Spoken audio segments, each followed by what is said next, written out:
за победу!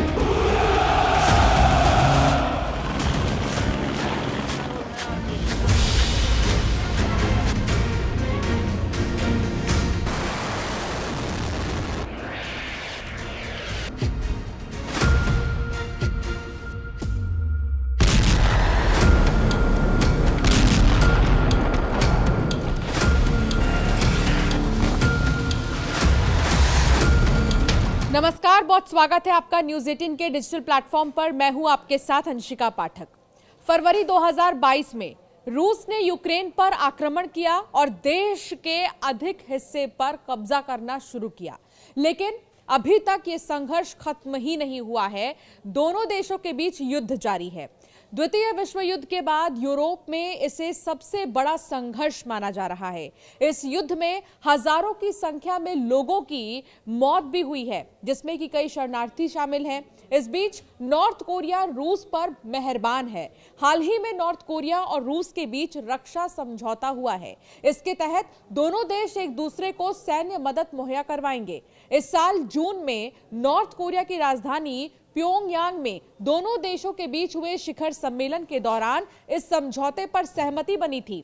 America, दक्षिण Korea और Ukraine की खुफिया एजेंसियों का कहना है कि नॉर्थ कोरिया ने 12,000 से भी ज्यादा सैनिकों को यूक्रेन के खिलाफ रूस की मदद करने के लिए भेजा है। यह फैसला प्योंगयांग में हुए शिखर सम्मेलन के बाद ही लिया गया था।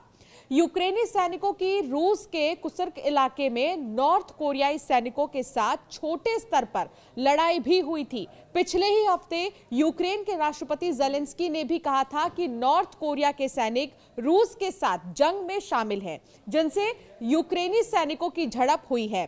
इसके अलावा 2023 के बाद नॉर्थ कोरिया ने रूस को 13,000 हथियारों के कंटेनर भी दिए, जिनका इस्तेमाल रूस यूक्रेन के खिलाफ कर रहा है।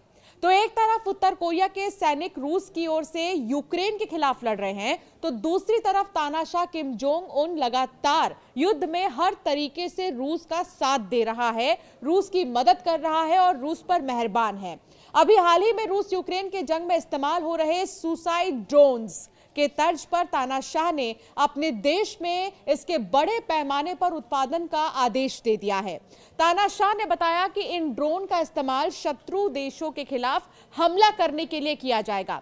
सुसाइड ड्रोन के बड़े स्तर पर उत्पादन के आदेश देने के बाद किम जोंग उन ने सेना के अधिकारियों संग बैठक किया। बैठक के दौरान उत्तर कोरिया की सैन्य क्षमताओं को बढ़ाने और रक्षा के उपायों को मजबूत करने पर जोर दिया। साथ ही उन्होंने सुसाइड ड्रोन के परीक्षण का भी सुपरविजन किया। अब आपको बताते हैं कि आखिर ये सुसाइड ड्रोन है क्या, इसकी खासियत क्या है और क्यों ये यूक्रेन के पसीने निकालने का काम कर रहा है। सुसाइड ड्रोन को लाइटरिंग मशीन भी कहा जाता है, इसको इस नाम से भी जाना जाता है। इन्हें कम लागत वाले छोटे आकार के ड्रोन के रूप में डिजाइन किया जाता है। ये ड्रोन एक बार लक्ष्य पर पहुंचने के बाद विस्फोटक का उपयोग करते हुए दुश्मन के ठिकानों को नष्ट कर सकते हैं। किम जोंग उन ने इस प्रकार के हथियारों को सेना का काफी महत्वपूर्ण हथियार बताया है। उत्तर कोरिया की सरकारी अखबार KCNA के अनुसार जल्द से जल्द बड़े पैमाने पर उत्पादन करने की आवश्यकता पर जोर दिया गया है इस हथियार के। साथ ही तानाशाह में बड़े बदलाव की जरूरत को देखते हुए प्रैक्टिस के साथ साथ सेना में एजुकेशन पर भी जोर दिया है। ये ड्रोन अत्याधुनिक तकनीक से लैस है और साथ ही अत्यधिक सटीक होते हैं। लक्ष्य के पास पहुंचकर खुद को ही उड़ा लेते हैं, जिससे टारगेट तबाह हो जाता है।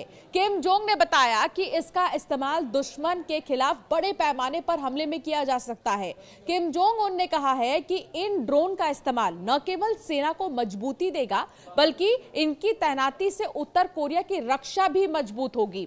दोनों देशों के नेताओं ने जून में एक पार्टनरशिप का समझौता पर हस्ताक्षर किए थे, जिसमें एक पारंपरिक रक्षा समझौता भी शामिल है। रूस यूक्रेन युद्ध में उत्तर कोरियाई सैनिक रूस के तरफ से जंग लड़ रहे हैं। उत्तर कोरिया ने यूक्रेन के साथ युद्ध में रूस की पश्चिमी सीमाओं पर अपने सैनिकों को तैनात किया है। दक्षिण कोरियाई और अमेरिकी अधिकारियों ने यह दावा किया है कि उत्तर कोरिया सैनिकों ने रूसी सैनिक के साथ मिलकर यूक्रेन के खिलाफ लड़ाई लड़ी है। कुल मिलाकर देखा जाए तो ये सुसाइड ड्रोन काफी खतरनाक है।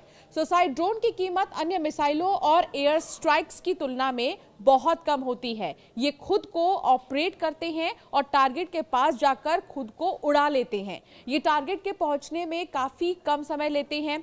समुद्र हो, हवा हो या जमीन हो, कहीं से भी अटैक किया जा सकता है। इसमें इंसान नहीं होते हैं, जिससे ऑपरेटर भी खतरे से बच जाता है। तो वहीं आकार में छोटा होने की वजह से रडार में भी पकड़े जाने का खतरा नहीं होता है। तो सोचिए कितना खतरनाक है ये सुसाइड ड्रोन, जो कि नाम से ही ये बता रहा है कि ये कितना ज्यादा ताकतवर है। और इसका इस्तेमाल अगर करता है रूस, तो यूक्रेन के पसीने छूट जाएंगे। अब ये देखना होगा कि आखिर इसका इस्तेमाल कब से किया जाएगा, क्योंकि ऑर्डर तो दे दिया गया है, जल्द से जल्द ये बनकर तैयार होगा और इसकी खासियत भी हमने आपको बताई है।